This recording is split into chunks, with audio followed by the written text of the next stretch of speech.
the tin comes along. Here is a teapot, okay, or a coffee pot. If you drop it, will it break? No. No. Is it heavy? No. Is it shiny? I like shiny. Yeah, very shiny. But the most important thing about it, it was cheap. Tinware was cheap. And you could buy tinware, lots and lots of it. So if you live on a farm and you don't have a whole lot of money, you could buy this stuff. Here is a mug made out of tin. Now it's pretty amazing. Just out of a flat sheet of tin, all these things you can make. You can make other things out of tin, like lighting things. Now, back in the old days, anyone know what this is? Candle, lighter, lantern. That's a lantern. Back in the old days, glass. Today, everybody's got glass. Glass isn't very expensive. But back at the time of the Pilgrims, glass was hard to get, very expensive. As a matter of fact, some people have no windows in their house. They put some wax paper in the hole, and that would be like their window. Yeah. Some pilgrims, if they didn't have glass, they would make windows. If they would use wood to make a wood cabin, they would use wood to make windows itself. Okay. How do you know about this stuff? I watch a lot of TV on wood cabins. All right, cool. All right, this would be used as a lantern. If you open the thing up, you see where the candle goes? Yeah, Okay. it goes right in that tiny hole. And they might say, how does light come out of here? Well, all these are holes, and the light comes out in a pattern. And if you have a ceiling and walls, it actually shows up as a beautiful pattern, you know? Sometimes they would put this by an outhouse at night. You have to use the bathroom in the middle of the night. This is hanging over by your house. You would go there, you could see where it was. These were used in barns up until like the 1900s. A regular lantern with glass falls and hits the ground. What's going to happen to the barn? If it's a glass lantern with a candle, It's gonna burn. Burn. But if this falls down, will anything happen? No. No. It might get a little dent, but other than that, it won't break. It won't break. And when these got old, they used to use them as cheese graters. Can you kind of see? Now it's kind of rough. It's all punched out. I made a mistake once when I punched it in, and it didn't work. When the wind blew, it would act like a funnel, and the wind would go in there and blow the candle out. But when I punch it out, when the wind blows, it kind of makes the wind go, you know, deflects the wind, you know? And it's kind of sharp, so be careful when you handle it. Here is a lantern. That's from the 1600s. This is from the late 1700s. See the glass? Put the candle in it, you open it to the back. See? If it's a windy day, you close that. If it's not a windy day, you leave it open. You gotta get some oxygen in there. And believe it or not, when you carry this around at night, if you go camping, this will shine out really, really well on the ground, and you can see where you're going. Okay, a lot of light because it reflects off the back. Yeah? Wouldn't, since there's those metal poles, if it fell, wouldn't it not break? Well, it might not break, but if it falls from a high spot, I don't want to take the chance. Yeah. Okay, let me put this. I'm not going to pass that. I don't have to break. Does anybody want to take a guess? This is made out of tin too. What is it? It could be a bell. Oh, good guess. No, it looks like a bell. Well, I think it might be like something you speak to, maybe. you know, if this was a little different shape, they would use it on a ship, and they go, ahoy there! You know? But not this. What? Is it a blowhorn? No. What? That was my idea. What'd you say? Oh, they use it for hearing. Yeah, it's a hearing aid for old people. Guess you wouldn't know about that stuff. I could use one of these things. Benjamin Franklin, when he got old, was hard of hearing. And he had a cap, and he had one of these attached on either side of the cap, you know? Now, I'm going to let you use it, but don't shout into it while somebody's got it by their ear, because it'll hurt their ear, okay? So tap that around, and tell me, if that doesn't really make it sound, can you hear them over there? Yeah. Can you hear? I can't hear anything. Well, supposed to. Hi. It's fun. Yeah. Sometimes I can hear birds and things. All right, more things made out of tin. This thing here is a candlestick. This is a special candlestick. It started out low, and as the candle starts burning down, you pick it up, and you pick it up, and you pick it up, and you put it in this, you know, Until what? until it burns out. Yes. You guys want to hold everything? Okay. It's got sawdust in it. Yeah, and the people would like hold this around and then You watch. walk around the house like that. That's right. And this is to catch the wax on the bottom. Yep. So that you can reuse the wax and make a new candle. You can do that. Yes, you can. All right, now, you can also make musical instruments out of tin. Ooh. It's called a tin whistle.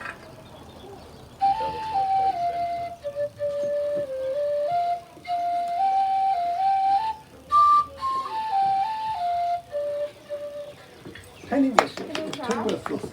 They can make, so what do you got? We got lighting. We got musical instruments. We've got food stuff. We've got, you can make chandeliers out of tin. You can make boxes to put things in. So how about painting tin? You want something fancy, you can paint the tin. This is called tollware. Tollware. Now I got something interesting to tell you that you're not gonna believe this. There were 3 famous places for selling tin. Only 3 in the whole United States. One was in Berlin, Connecticut. One was in Stevens Plains, Maine. Anybody know where the 3rd one was? You're not going to believe when I tell you. Greenville, New York. One of the 3 most famous places by a Butler family. I had Phil Butler in my class. Had I known at the time, I would have asked him about it if he was related. But nothing remains of the place anymore. All right. You're a farmer. You're a farmer who's white. You're cooking dinner. All the field hands are out there working. How do you get the field hands way over there? How do you get them back here?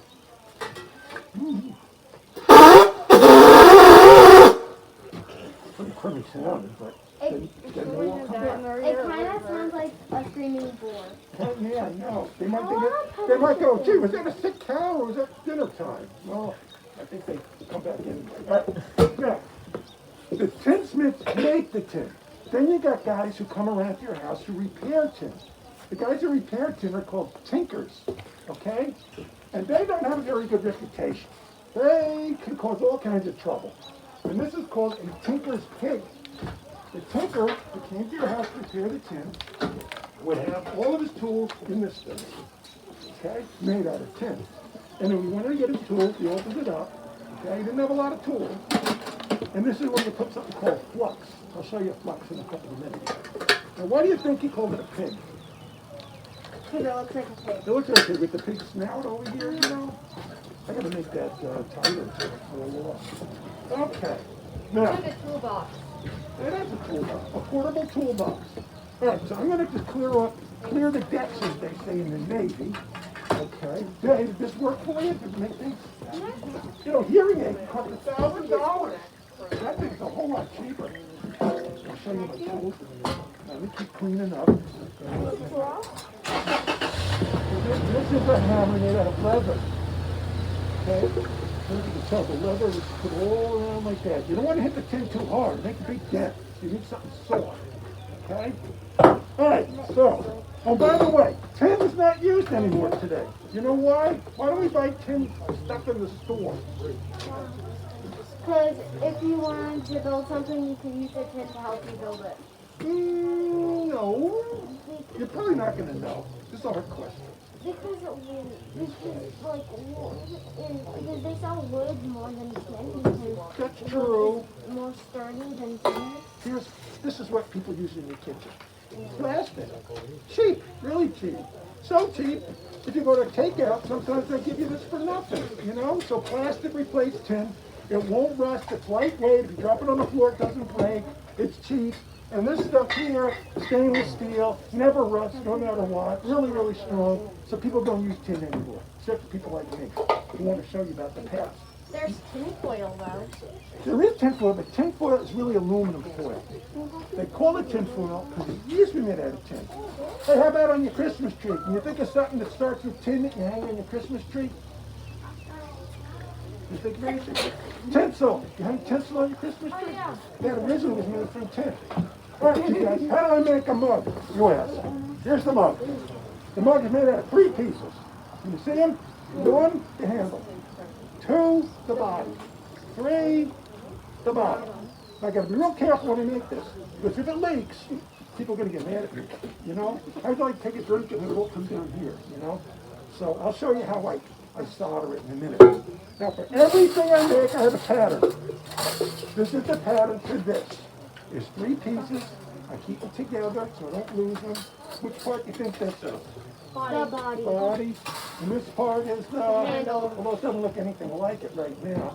And This that's part the bottom. is obviously the bottom. Okay, so here's what I'm going to do. I'm going to take this over here. Put this over here. Now check my pattern. Speaking of patterns, Was this a pattern in the olden days? that pattern was made special for Tinsmith. You know, hey, see this dustpan, which I've used for many years? This is the pattern for the dustpan. Can you tell that this starts off like that here? And I bend it. And I have another pattern here. This one is a new pattern. This one is for the lantern. This lantern right here. You just look the back piece. You see the back piece right here? Yeah. And you replace it with another thing. Well, the freight check can always make a new piece. That's another thing. Yeah. I know that when you use this, you can use it down in the caves or mines Oh, yeah, that to could like be dig for jewels. That could be a rock pick. Yep. Ever go to the Herkimer diamond mines, anybody? Out in Herkimer? More times than I can Back there. count. What's the what? Many field trips there. Oh, yeah? Mm-hmm. All right. All right, look. Now, here's what I do. If I want to make a bottom, I start like that. I take my awl, and I don't use a magic marker. I just use the old stuff. Go around like that. Okay? I don't know if you can be able to see that. There's a little circle. A little scratch. Now I take my real sharp shears, we call these. Look how sharp these are. All right, now watch out, because I don't want to get you cut. This stuff is so sharp, I've cut myself many, many times. And sometimes I have to get stitches, which is why I wear the gloves. But what do you think I'm going to ask for Christmas? New gloves. Actually, a car. That's more likely to get gloves. Okay. All right, I'm going to do this to make it easy. And now I'm going to come around here. And I have to watch what I'm doing.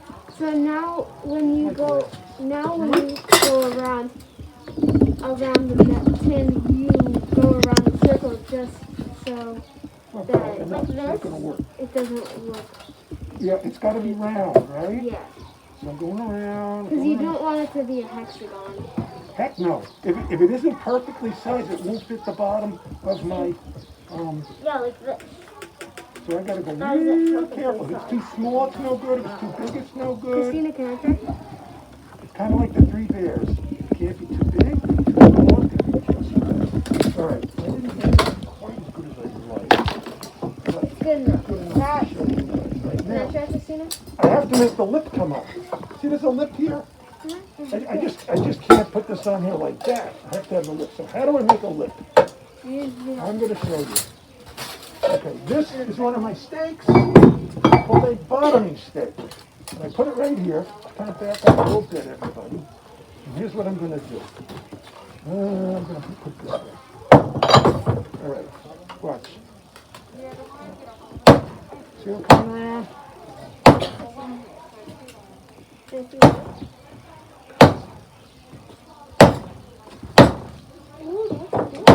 Now, one thing about a tin shop, it's very, very noisy.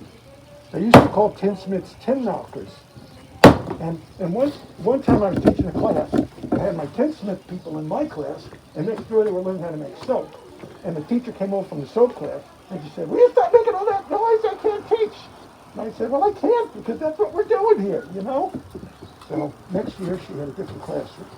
All right, anyway, got that, comes all around, and I just keep working at it, being careful not to hit my thumb, because that's going to hurt, you know? And I kind of go like that, and after a while, it starts looking more like that, see? And then I'm going to wind up trying to get around the bottom of this. Now, how do I join this stuff together, you might ask? Weld it. Well, it's called soldering, and I'll show you how I do this. This is my soldering furnace. Actually, I have a one that works with gas. This is where you use the oven. And this is where a stovepipe will come up. Okay, go out the window. You put And this would like move the stuff around as well. no, let me tell you. You put the charcoal in here, and you light it like a charcoal, you know, like a grill. And this thing is my soldering copper. I heat this thing up a whole lot. All right, now that's getting hot. I have this stuff called flux. Now this is modern flux. I got it at Home Depot. Okay, I didn't have any other time. And where I want to put my solder, I paint this on. Wherever this is painted on, the solder will stick. If this is not on here, the solder won't stick. Now this got really, really hot. Okay? Oh boy, that's hot. Don't touch it, you're gonna get burned. I'm kidding. And, alright, this is so hot. This is my solder. It's made out of lead. Today we don't use lead. Back in the old days they did. You know today lead will make you sick. Alright, I put the solder in here like a spoon, alright? And I bring it over to where I put my flux. Oops, it fell off. And it goes, pick up a little bit more solder, and it melts right in there. As you're doing it, like some smoke or steam would come off. Yes, yeah, you know, I have to use good ventilation because the fumes that come out are really, really, not good for it. Let me put that back in, okay? Now, every time I do this, it always leaks. So I take it to the kitchen sink, I fill it up, and it's leaking. Oh, darn. So I wipe it off, go back, solder it again. Oh, darn. Now I fix that leak, now this one's leaking. And sometimes I have to do that 4 or 5 times. But it can't leak, because if it leaks, people are not going to like that, you know? If you make a lantern, and one of your solder joints isn't perfect, doesn't matter. But if you're holding liquid, even the tiniest little hole's going to matter, you know? Because some people, if it leaks, then they will buy it and they'll leave it in the store, and if it comes to the store shelf, they will go on The store's going to tell me not to come back again because their customers are not satisfied, you know? So I have, one thing about being a craftsperson, you have to have pride in what you do, you know, and you have to take your time. You don't want to send junk out here. A lot of my stuff, I actually have a stamp, and I stamp my name on the bottom so people know who made it. So I don't want anybody seeing something I made and have it be junk. Why do you think I wrote okay on the bottom? because it's good. Like it's okay. Well, because it doesn't leak. You have to fill it up a bunch of times. Yeah. Now this stuff will rust after a while, even though it's coated with the tin.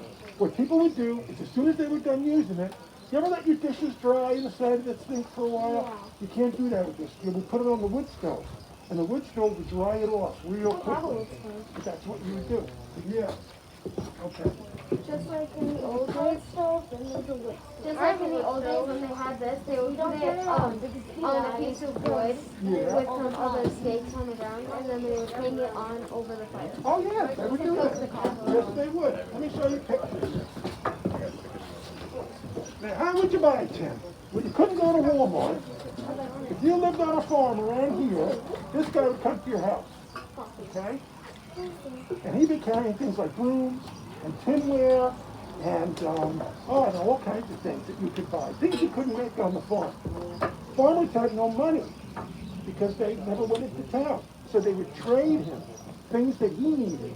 And one of the things farmers would trade for the tin was goose feathers. What do you think people use goose feathers for? Making, they would use it to write with and write like letters. Well, that's true. I hadn't thought of that. Yeah. They would also use it to make coats and make clothing. Yeah, it's called down. You ever have a coat that has down in it, like feathers? Yeah. Excuse me, because I was working with my tin one day and I had a down coat and I cut it, and all the feathers came out all over the place, you know? So I put a piece of duct tape on it. Okay. All right. What do you think I used this for? They didn't have this back in the old days. I think if they did have it back in the old days, they would use it to like melt metal.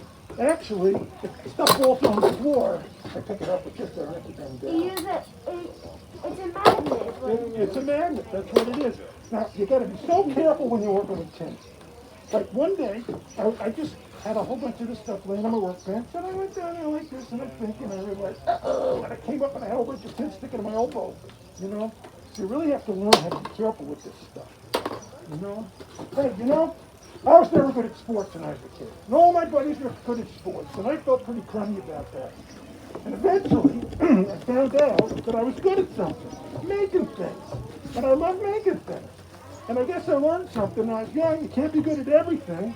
And just because you're not good at what other people are good at, you just got to find out what you're good at. Everybody's good at something, and I'm good at making stuff.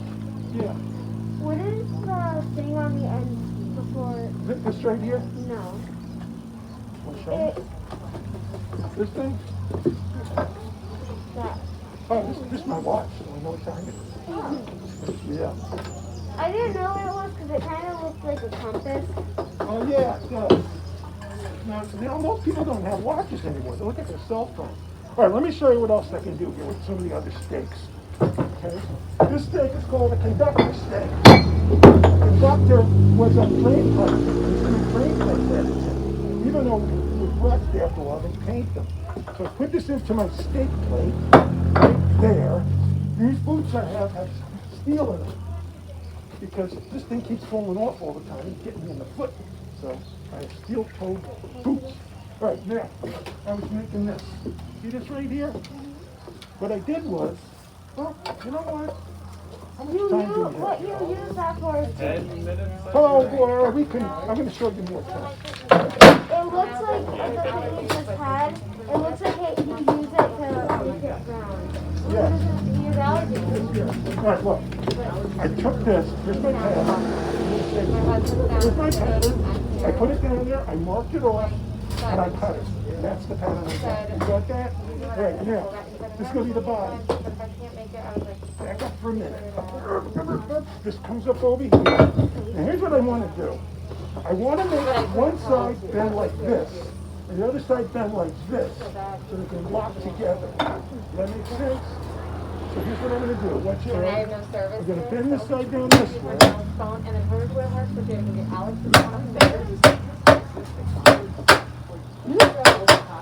It's not so good. Okay. And then this don't cut yourself. All right. Gotta bend it over this way. It's not that hard, right? To become a tinsmith, you have to work for a tinsmith for 7 years. And after 7 years, you could own your own shop. The funny thing is you can learn just about everything in about 6 months. And then you do it for 7 years. So here's the other side. I'm coming down this And then way. the creamery that we You know what? walked past, You guys gotta back Derek up. and I used to own that. We owned that Maybe we'll for hurt somebody. 15 years, something like that. And we sold it like just over a year ago. So they made it, they're using it for part of their farm. I used to work in Greenville as a teacher, and I never knew it was a tinsmith place. I wish I knew that. The only reason we put it All right, watch what I got here. Now this is that this guy. This guy. Now that it's been like that, you can try and connect them. Yep. Connect them. I gotta make it round now. That's what I'm gonna do. That's what we do now. We go up and down the road. I'm gonna go like that, and all of a sudden, see how it holds its shape? Yeah. Is it starting to look a little bit like a mug, maybe? Yeah. It kind of looks like if you bend the other side, you can hang it up, and it kind of looks like a hanger. You know, you can make anything out of this. I'm saying. You can be creative. You don't have to make something that they made in the old days. You can become an artist. That's what I want to be. Well, why not? Do what you like. All right. I'm really good at modern art. Yeah. All right. You ready? Watch what happens now. Put together. You need that hammer. Basically, what you do is you hook it together, I hook it. That's exactly and then what. and then it'll stay together. That's the idea. I could very easily hit my thumb. Gotta be careful. Now, normally I would solder it now, Yeah. but I don't have that thing working, so I'm gonna do something different. And you also don't really have time. That's true. See this thing? It's called a seamer. Yeah. Special tool for everything. I put the seamer up here. I use that hammer because it's heavy. And watch what it's going to do now. It's going to actually lock it in place. I'll get this right. No, that wasn't right.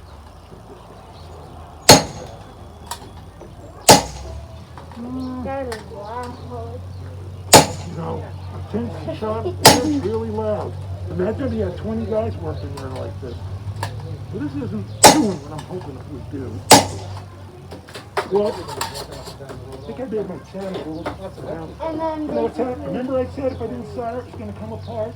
yeah, so that's what it's doing, and it's gonna leak. So, I really do need to solder before I do the next step. But when that thing's together, then I take the bottom, Put in the bottom. Where's the bottom? Is that it? Well, good enough. And that's gonna go there. Okay, now, this also has wire in it. I think I found your bottom. Oh, Yeah. what are you doing? Let's talk about wire.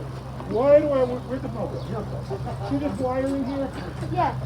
You use that to like hold the other piece of tape. Well, this would be very, very bendable if it didn't have wire in it, and it would be hard to hold, so the wire gives it strength. There's also wire over here. The wire is there for like a sleeve. Let me show you how I do wire.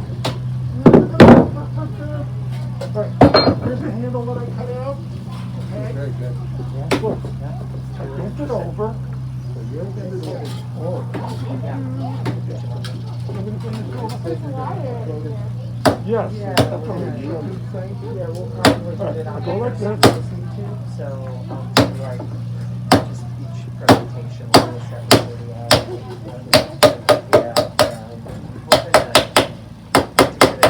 Alright, see what I'm doing? Bend it over like this. So disappointed. I want to show you how I did this. Once you get the wire under it, you hammer it down on the wire, Yeah, so then you can bend it. that's exactly right. There's the wire in this. Oh, now what? Thanks, guys. Here's the wire. Watch what I'm going to do. Take the wire, it's real bendable stuff. And then you're gonna like take wire cutters and cut the wire. There. Well, you know, you finish this, all right? Well, my dad does work with a lot of things with wire. You'll have to tell them today what you saw. Get a good conversation. Wire cutters. All right? Now, just like you said, what I'm going to do, now I need 3 hands for this. Okay. Well, I'm going to show you how I have 3 hands. I'm going to use my stomach. I go like this, I hold the wire in like this, and I need that hammer again, okay? I need that hammer. Oh, so basically you use your stomach to hold up the certain tool you need to hold it, and then you hammer and hold it with one hand. And then use the other hand to hammer. Well, you could be like, we can work as a team. Whoops! Okay. This goes here. Then I'm going to show you something special, a special one. Well, I need to work that a little bit more, though. I'm in a hurry. See this has a pointy part? Yeah. Pointy part? I go, and then this locks it in. Can you tell what I'm doing there? You did it on this. Yes. So basically when you do that, it makes it stay so it won't come apart. Yep, and then it stays. And the handle will be strong. Now, to bend the handle around, what do you think I'm going to use?